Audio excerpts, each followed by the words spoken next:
Alors, je vous présente le premier intervenant, Patrice Meyerbeach.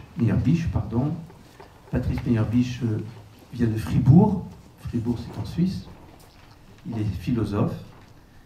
Il est le coordonnateur de l'Institut interdisciplinaire d'éthique et des droits de l'homme de l'Université de Fribourg, où il est titulaire de la chaire UNESCO des droits de l'homme et de la démocratie, je crois. C'est ça, la chaire, je ne suis pas titulaire, mais c'est pas grave. Bon, il n'est pas titulaire. Patrice Meyerbeach a publié de nombreux livres et de nombreux articles. Vous en trouverez un certain nombre sur Internet. Je vous donne simplement quelques titres pour évoquer la diversité de ses travaux. Le dernier ouvrage publié, L'enfant témoin et sujet, les droits culturels de l'enfant. Un autre ouvrage publié il y a 2 ans, Déclarer les droits culturels, commentaire à la déclaration de Fribourg, dont il a été l'un des auteurs. Je ne sais pas si vous en parlerez peut-être en disant 2 mots tout à l'heure. 3e ouvrage, puis je m'arrêterai là, la démocratisation des relations internationales. Avec Patrice Meyerbeach est un spécialiste de ces questions dont il va nous parler. Je lui laisse la parole. Je reviendrai, je vais vous laisser, je vais m'asseoir pour l'écouter et nous reviendrons pour présenter notre 2e intervenant qui est à ma droite. Merci Michel, bonsoir. Chers collègues, on est dans un centre culturel, donc c'est comme un collège. Un collège au sens où on est philosophe, et je ne suis pas spécialiste, un philosophe ne peut pas être spécialiste. Le philosophe, il fait les transversales. Et on n'a pas de prétention ni scientifique, ni d'expertise. Mais on cherche partout, on cherche les sources, on cherche les fondements. Alors la République, c'est quoi? C'est la res publica, c'est le bien commun. Et donc l'idée, c'est que dans ce bel écoumène culturel qui est le centre culturel œcuménique, l'écoumène, c'est quoi? C'est un territoire habité, un espace habité. Et il est habité par le culturel. Habité par le culturel, ça veut dire que c'est un lieu hospitalier. Un lieu hospitalier, quand on dit interculturel, je pense que Michel va se souffler sur le feu tout à l'heure, mais interculturel ici, c'est pas entre les Roms, les Slovaquies, etc., etc. Non, c'est entre la peinture et la poésie, c'est entre les personnes que nous sommes ici, parce que nous avons tous des milieux culturels composés extrêmement différents, avec un certain nombre de poubelles qui traînent dans nos milieux culturels, et aussi des perles. Et donc cet interculturel, ça va être là-dedans. Et donc cet espace, il a cet avantage de grande liberté culturelle. Et donc c'est ça, le lieu de l'hospitalité. Mais il ne faut pas s'y tromper. Pourquoi l'universalité est dans cette diversité? Parce que dans chaque référence culturelle, vous avez une discipline. Vous avez une discipline où l'universalité, elle ne va pas nous tomber comme ça dessus. Il ne suffit pas de dire simplement tous les hommes sont égaux. Il faut aller la chercher, il faut aller creuser, il faut aller la travailler. Pour aller chercher au cœur de chaque chemin, au cœur de chaque rivière, si vous voulez, aller chercher, dépierrer, désembourber sa source, pour aller chercher une universalité intime qu'on cherche à dire dans chaque discipline culturelle. Alors tout à l'heure, Michel a dit, c'est le lien entre le politique, le droit, il a dit le droit, et la culture. Je mettrai d'abord le politique. Et parmi pas mal de choses qui m'ont amené ici, avec cette belle hospitalité de Fernanda, de toute l'équipe, des Cultures pour tous et bien d'autres partenaires, le dernier aventure dans lequel on se met maintenant, c'est donc un groupe de travail sur le Grand Lyon, sur l'effectivité des droits culturels dans l'agglomération lyonnaise. Et la prétention, c'est de dire quoi? Les droits culturels, c'est un idéal de liberté qui est dangereux, parce que ça risque de faire péter tous les espaces publics. Hein? Alors on peut dire que c'est hospitalier, oui, mais concrètement, comment on va le faire? Donc on va chercher à développer ce bel idéal en disant quoi? Un droit, on est très normatif en droit de l'homme. Un droit, c'est le plus court chemin d'un homme dont sa dignité est en appel, est en souffrance, et d'autres qui peuvent répondre à cette dignité. On est normatif, mais dans une normativité qui libère. Chaque homme, chaque femme a droit à pouvoir exprimer cette espèce de liberté fondamentale, d'ouverture qui peut inquiéter ou déstabiliser les autres. J'ai pris cette photographie, vous m'en excuserez, j'en ai pas encore le crédit photographique parce que je l'ai trouvé il y a 4 jours à peu près. J'ai pas encore fait les recherches, mais je pouvais pas m'empêcher de la présenter tellement elle est intéressante et elle est belle. Pourquoi? C'est le propos que je vais tenir maintenant, il est là. Quand on parle de communauté culturelle, surtout dans le territoire communautarien français, parce que quand on dit républicain, normalement c'est la chose publique, mais en France, quand on dit la chose publique, on dit souvent la chose de l'État. Perversion. La chose publique, c'est la chose qu'on a au cœur. N'est-ce pas? Ce qui fait l'espace politique, c'est précisément ce qui en nous est intime. Cette intimité, c'est quoi? C'est le rapport qu'on a à l'humain, à l'homme, à la femme, au sexe, à l'amour, à la tendresse, à l'eau, au sable, au travail. C'est ça qui est le plus intime. Et en même temps, c'est ce qu'il y a de commun. Voilà l'espace public. L'espace public qu'on est capable, par la culture, par un travail culturel, de partager. J'aime bien cet espace-là. En droit culturel, on doit être matérialiste. On sait que les images, ça a de la réalité. Hein? C'est matériel. J'aime beaucoup cette image, pourquoi? Parce que quand on parle de communauté culturelle, tendance on a à dire c'est relativiste, c'est les communautés, c'est les ghettos, je suis dans cette communauté, toi tu es dans l'autre, donc on est distinct. Mais c'est pas ça d'abord la communauté. La communauté c'est quoi? C'est précisément qu'on a un bien commun. C'est quoi ce bien commun? Fernanda, ce matin, vous n'avez pas parlé cet après-midi de fusion. Hein? Vous n'avez pas la fusion, c'est pas le grand-père qui tient simplement sa petite fille dans ses bras. Non. Vous avez remarqué, la petite fille, elle ne regarde pas le grand-père. Elle regarde la marionnette. La marionnette, elle a la voix du grand-père. Vous y remarquez un petit peu une certaine ressemblance de visage entre les trois. Pourquoi? Parce qu'elle regarde la marionnette en écoutant le grand-père. C'est le grand-père qui fait vivre la marionnette. Hein? Et le grand-père, lui, il regarde évidemment la petite fille parce qu'il s'adresse à elle. Hein? Il passe par la marionnette et c'est pas simplement ses mains qui activent la marionnette, c'est son visage. Le visage, est-ce que vous avez là 2 individualités? Oui, pour sûr. Et comment ces 2 individualités vont s'exprimer? Par une filiation. Il y a une référence culturelle qui passe. Il y a tout un tas d'histoires. On suppose qu'il est en train de lui raconter un conte ou de mettre en scène quelque chose de la vie quotidienne. Et si vous enlevez la marionnette, ça va être beaucoup moins riche. Pourquoi? Parce que la petite fille, elle va être écrasée par son géant de grand-père. Aujourd'hui, chez nous, les grands-pères, on les pense plutôt un peu courbés et ratatinés. Mais dans beaucoup de cultures, n'est-ce pas, le vieux, c'est le sage. Et donc, il a cette grandeur de savoir. Et une étudiante congolaise faisait un exposé la semaine dernière sur la dot en RDC. Et elle disait, mon père m'en a parlé, elle n'a pas dit en rougissant parce qu'il avait la peau foncée, mais avec timidité. Pourquoi? Parce qu'il dit à vous, c'est pas les parents qui parlent à l'enfant, c'est seulement les grands-parents. C'est intéressant. Oui. Pourquoi? Parce qu'il faut de la médiation. Hein? Et l'enfant est humilié devant ses parents. Il est petit, eux sont géants. Donc on a besoin de différents types de médiation. Ici c'est bien le grand-père et la petite fille, on peut supposer, hein, c'est pas forcément de la même famille, mais peu importe. Et qui vont passer par une œuvre. Une œuvre, ici, alors tout à l'heure on m'a chicané avec la notion d'œuvre, tout à l'heure il y en a qui disent « Oh, l'œuvre c'est ambigu ». Mais non, l'œuvre c'est pas ambigu, c'est une notion générale. L'œuvre c'est le travail d'un ouvrier. Alors on dit, et il ne faut jamais séparer l'œuvre de l'ouvrier. Et alors on va dire « Mais oui, mais l'œuvre elle est figée ». Vous trouvez que la marionnette elle est figée? Alors mon propos va être de dire « Oui, les communautés culturelles c'est quelque chose d'ouvert. Oui, une communauté qui est vraiment culturelle, c'est qui répond au droit culturel. Ce droit qu'on a mis, donc je vais faire quelques développements dans la délégation de Fribourg, qu'on a récupéré du droit à l'association, c'est le droit d'appartenir ou non à une communauté.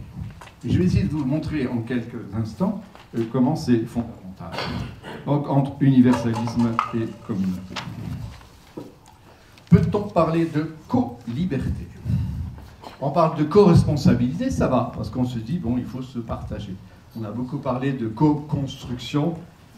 Moi, ça me fait un peu mal aux oreilles, parce que j'aimais bien les Lego quand j'étais gamin, ça c'était de la co-construction. Mais co-construire un mouvement social, c'est un peu brique par brique, mais peu importe. Je préférerais la collaboration, mais on m'a dit aussi qu'il ne faut pas parler de collaboration. Alors, si tous les mots sont connotés, on est d'accord. Donc, on va bien, notre travail de philosophe, et nous sommes tous philosophes, hein, c'est de reverdir les mots, parce que si on s'interdit des mots parce qu'ils sont connotés, c'est comme vous enleviez chaque fois un outil de votre boîte à outils. Une palette dans votre attirail de peinture. Donc il faut reprendre les mots, il faut les reverdir, il faut les acidifier. Il faut retrouver les différents tranchants. Un mot, c'est toujours une arme. Donc je vais chercher les co-libertés et je vais donc essayer de vous montrer à quel point, je reprends mon schéma, à quel point une communauté, c'est une œuvre. Et ça n'est rien d'autre. Et que ici, où est la communauté ? La communauté, vous avez une communauté de regard, vous avez une communauté de parole, une communauté de gestes, une communauté physique. Comment vous allez faire le lien entre le corps du vieil homme et le corps de la petite fille ? Par la marionnette. La marionnette qui va montrer à quel point un corps n'est humain que s'il parle, un corps n'est humain que si sa parole est gestuelle et gestation. Et qu'à ce moment-là, elle va créer cet espace communautaire. Vous le voyez ? Il est physique, il est visible, il est image. On pourrait presque l'entendre, on le devine, mais on sait bien que c'est une histoire racontée et une histoire qui devient visible et qui peut devenir, je dirais au sens fort, merveilleuse. Pourquoi merveilleuse ? Parce que l'enfant va apprendre dans le visage. Normalement, on dit souvent en psychanalyse, c'est dans le visage de la mère, le visage de la mère ou celle ou celui qui va tenir lieu de mère pour le tout petit bébé, que vous avez un apprentissage du monde. Il va lire dans le visage un peu une sorte de grammaire du monde. Et ici, le visage, il va passer par la marionnette, c'est magnifique. Oui. Et donc, il va permettre d'animer, et vous avez la petite fille qui est en train de s'approprier des mots, qui est en train de s'approprier des sonorités, des voix, des couleurs, qui s'approprie tout son corps parce qu'elle est complètement vivante. Vous voyez comme elle admire sa marionnette. C'est quand même fabuleux. Vous avez une capacité d'appropriation extraordinaire. Alors ça, c'est... Excusez-moi, je n'ose pas dire la même chose, mais j'interprète d'une façon un peu abstraite. L'œuvre, qui est l'œuvre culturelle, je la prends ici, pas spécialement artistique, culturelle dans tous les sens, n'est-ce pas ? Et je vais prendre comme une communauté d'œuvres, une communauté qu'on va ouvrager constamment, qu'on va maintenir, n'est-ce pas ? Je ne suis pas dans une communauté, c'est la communauté que je porte. Je ne suis pas dans ma famille, c'est moi qui porte ma famille. Je ne suis pas dans mon université, c'est moi qui en... je ne vais pas dire que je la porte. Je en porte un petit peu. Remarquez, c'est pareil pour la famille, sauf qu'elle est plus petite. Et donc, à ce moment-là, nous avons une autre approche. Ce qui existe, c'est les personnes. Un sujet, 2 sujets, 3 ou 4 ou 5, et il n'y a rien au-delà. N'est-ce pas ? Si on croit qu'il y a quelque chose qui est au-delà des personnes, par exemple l'État, par exemple l'entreprise, par exemple l'Église, par exemple n'importe quelle communauté, c'est un leurre.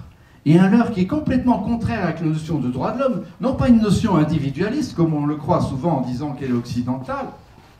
En France, on ne dit pas qu'elle est occidentale, on dit qu'elle est française. Bon, mais typique quand même. Et je viens des montagnes, hein, je viens de Suisse. Et pourquoi ? Pour dire que, mais non, c'est dans l'intersubjectif, où nous avons à la fois la subjectivité de chacun, le grand-père et la petite fille, mais qui vont s'exprimer, qui vont se valoriser l'une par l'autre, grâce à l'œuvre. Pourquoi ? Parce que vous avez 2 personnes, j'imagine, si ce n'est pas le grand-père qui a fait lui-même la marionnette, supposons, vous avez quelqu'un qui a fait la marionnette, et en faisant la marionnette, il avait bien évidemment cette idée de l'œuvre habitée, de l'œuvre vivante. Hein, comme l'architecture, c'est une sculpture habitée, ce qui a dit que l'architecture était une œuvre figée. Ça n'a aucun sens, c'est un lieu d'habitation. La langue, c'est une œuvre. La langue, c'est quoi ? C'est bien un espace de communication. La musique, c'est une œuvre, n'est-ce pas ? Et lorsque vous avez une partition écrite, c'est pour qu'elle soit vivante. Et vous pouvez prendre toute œuvre dans ce sens-là, un ouvrage permanent, mais un ouvrage qui est celui de l'ouvrier qui l'a construit, des ouvriers qui continuent à la construire, et des gens qui vont venir s'y lever, qui vont venir se l'approprier, qui vont venir eux-mêmes travailler leur intersubjectivité grâce à ça. Donc l'œuvre, lieu de médiation, et je vais le préciser comment après. Alors je passe par là juste pour impliquer la notion de droit culturel. La réalisation des droits culturels nécessite un cheminement qui permet au sujet de vivre librement son identité culturelle, avec une dimension étonnante.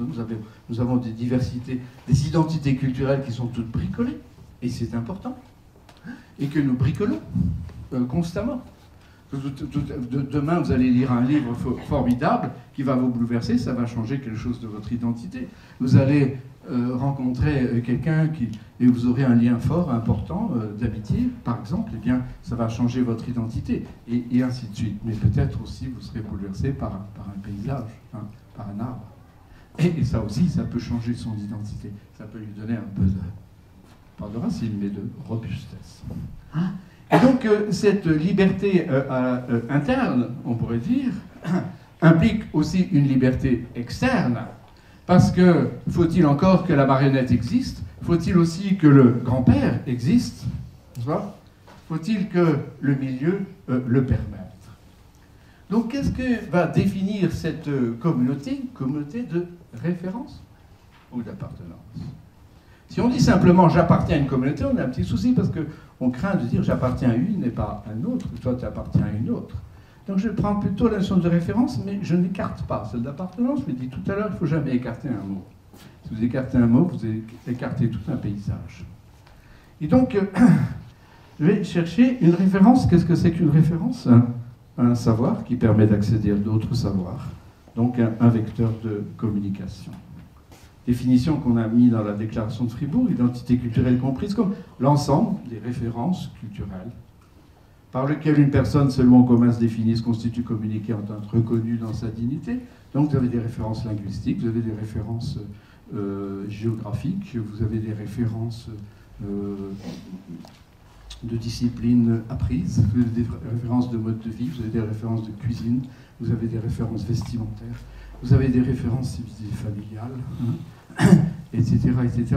Et ces références, elles changent au cours de la vie, et puis on va prioriser tantôt plutôt l'une, tantôt plutôt l'autre. Et mon identité, ça va être ce cheminement permanent, qui est non pas ce lieu dans lequel je me réfugie, un petit peu de temps en temps quand je suis fatigué, mais le lieu où je m'expose aux autres, puisque chacune de ces références, je vais les partager avec d'autres. Ou alors, ce n'est pas des bonnes références. Je découvre un nouveau savoir, je découvre des nouveaux auteurs, je découvre une nouvelle discipline, je découvre un nouveau pays, de nouveaux habitants. Eh bien, mon identité a grandi comme ma peau.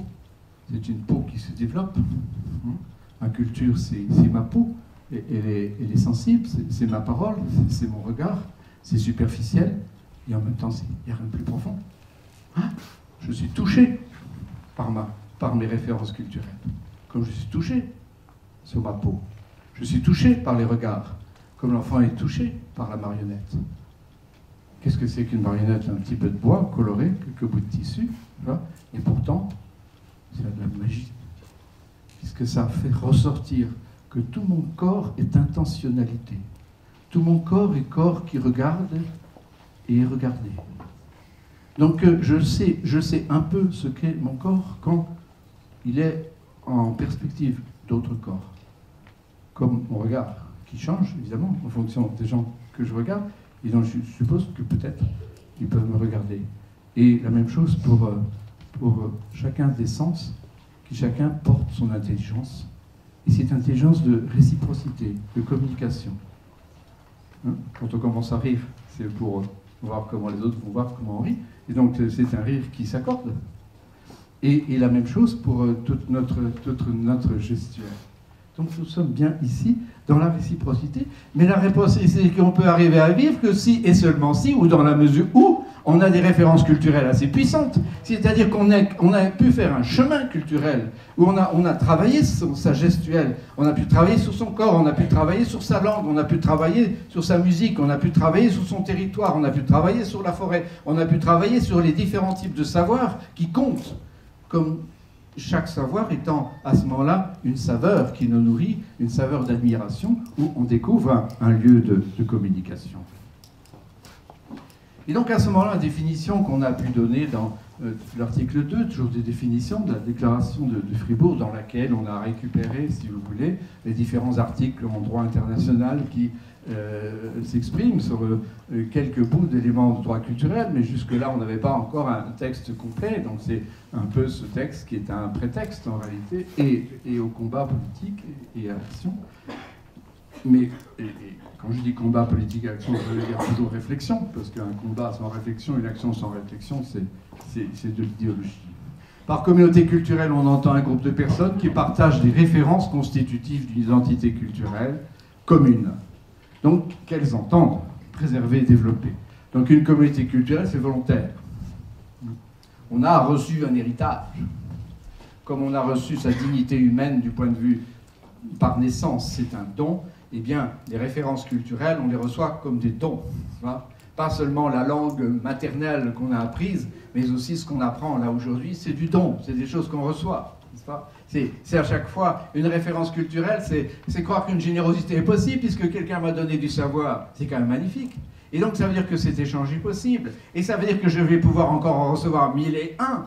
Et que je vais pouvoir, moi aussi, plus j'en reçois, plus petit à petit, je peux aussi participer à ce croisement des savoirs.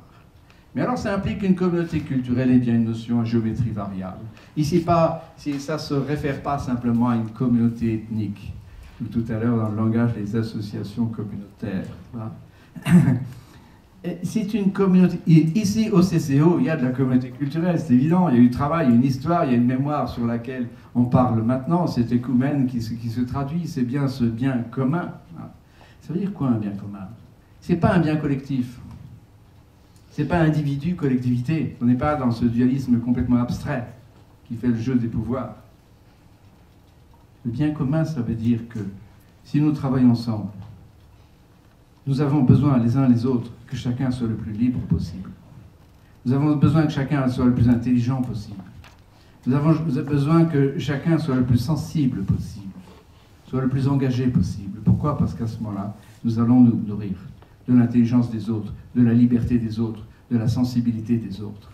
C'est pas du tout du fusionnel, parce que sa sensibilité ne sera pas la mienne, mais elle va me la provoquer. Son intelligence ne sera pas la mienne, mais elle va me provoquer.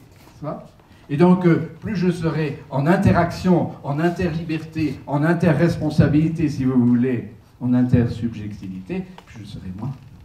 Mais pas moi tout seul, égoïste, qui me balade et qui me protège de l'autre. Non, moi qui deviens moi parce que je suis regardé par l'autre et je suis appelé par l'autre et je dois être obligé, je suis obligé de lui répondre. Et comment je vais lui répondre? Je ne sais pas avant qu'il m'a posé la question. Et c'est donc lui, comme quand vous aviez ou que vous aurez un enfant tout petit, vous ne savez pas d'avance comment vous allez répondre. Il faut le prendre tout contre soi. Et c'est lui, quand il pleure, qui va nous dire comment il pleure. Ah, je vais essayer de savoir comment lui répondre. C'est l'enfant qui m'apprend à être adulte. Il n'y a pas d'autre solution. Si, peut-être le grand-père aussi quand même. Parce que lui, il a déjà fait tout ce chemin, justement. Et il sait peut-être mieux faire parler les choses. Et donc, vous pouvez avoir une communauté culturelle, ça peut être une communauté professionnelle, ça peut être une entreprise. Une entreprise, si ce n'est pas une communauté culturelle, ça ne vaut rien. Une entreprise, ça veut dire, on fait un ouvrage commun. Ça veut dire, comment dire, le déni, le mépris pour la notion de communauté, vous le retrouvez en économie. On dit aujourd'hui que l'économie et que le marché, c'est de la concurrence. Mais c'est complètement idiot. L'économie, c'est d'abord de la collaboration. Bien sûr qu'il y a aussi de la concurrence. Mais si vous voulez monter une affaire, quelque chose, il faut trouver des partenaires, il faut trouver des fournisseurs, il faut trouver des clients, il faut faire de la collaboration. N'est-ce pas? Alors, on a des raisonnements en entonnoir, on a bousillé un certain mot, et après, on est ennuyé. On se dit, tiens, comment est-ce qu'on va faire de la croissance? Arrêtez de faire de la croissance, cherchez à faire de l'équilibre. Mais pour faire de l'équilibre, il faut avoir des pôles dialectiques. Concurrence, coopération, individu, communauté. Hein? Où est le résultat? On n'en sait rien, chacun est libre, à nous de le trouver, mais on ne peut pas vivre sans communauté, c'est pas possible. On ne peut pas vivre sans famille, première communauté. On ne peut pas vivre sans famille professionnelle. On ne peut pas vivre sans famille d'idées, même si exprès on va se chicaner, justement, ça fait partie des familles, n'est-ce pas, de se chicaner, de se critiquer. Et on va chercher la critique de son ami, parce que c'est celle qui est la plus riche. C'est pas vrai, Michel?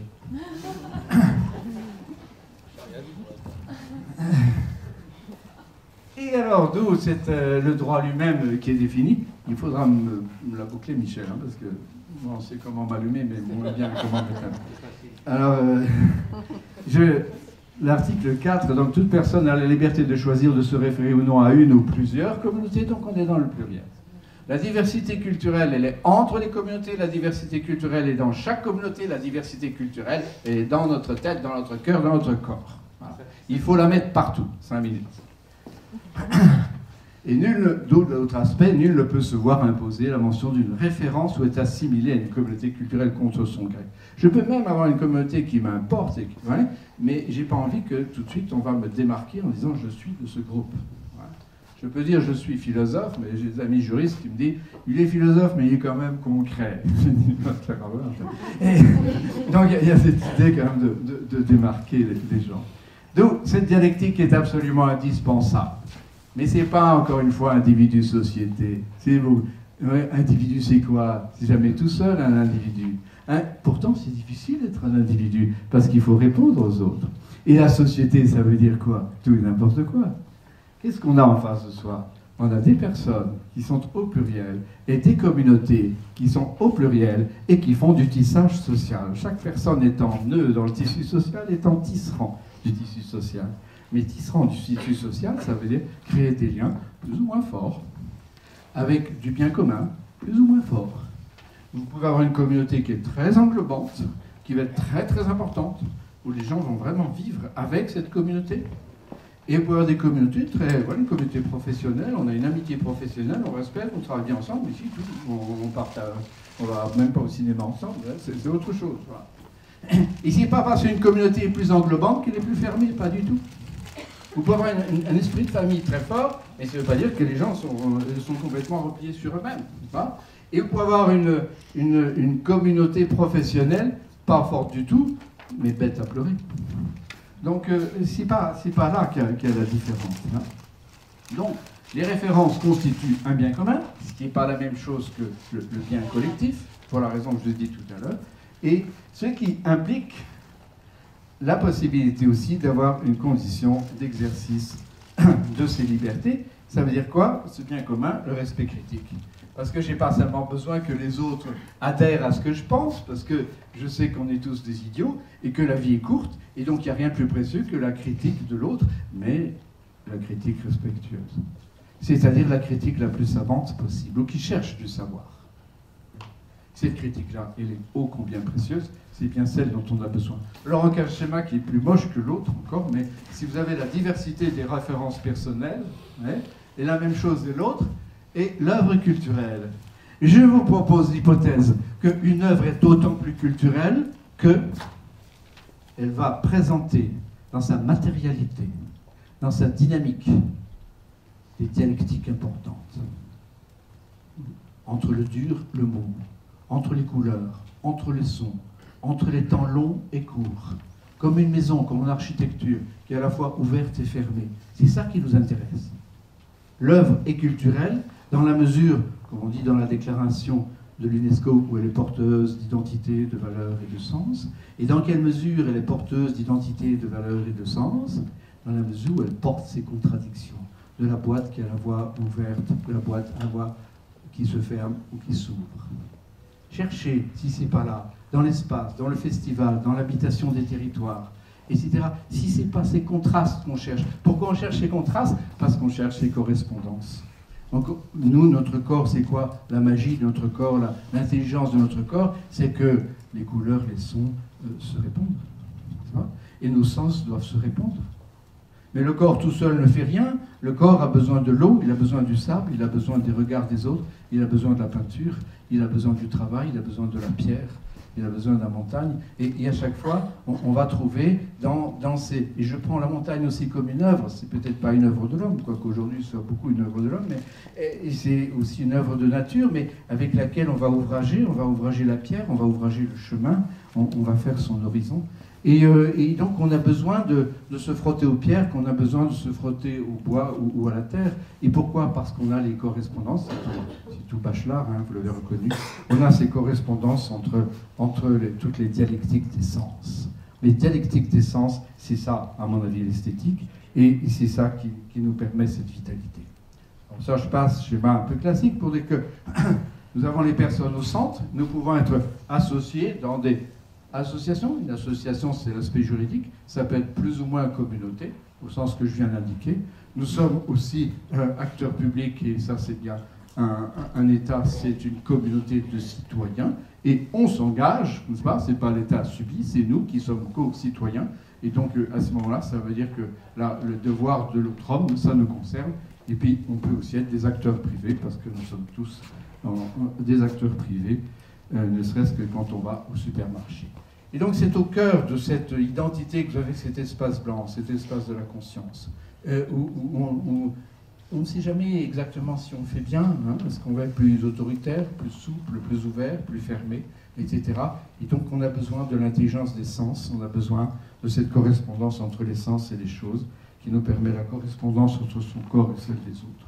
Donc, cette idée de correspondance est expliquée là. Je prends juste cette formule d'un chœur grégorien. Je termine. Un chœur grégorien qui est chez nous à Fribourg, d'anciens toxicomanes, et qui font du chant grégorien. Alors on pourrait dire, tiens, ceux-là, ça leur fait du bien, ça leur donne un peu de discipline, ça les occupe, etc. Pas du tout. Hein, pas du tout. Enfin, la discipline, je ne sais pas. Mais ça, en tout cas, ils ont une œuvre magnifique, ils ont un chant magnifique. Et alors, il est écrit sur la pochette du disque, ceci, être juste de voix, c'est être juste de parole. Il y a un lien intime entre le chant et la parole, car toute parole chante.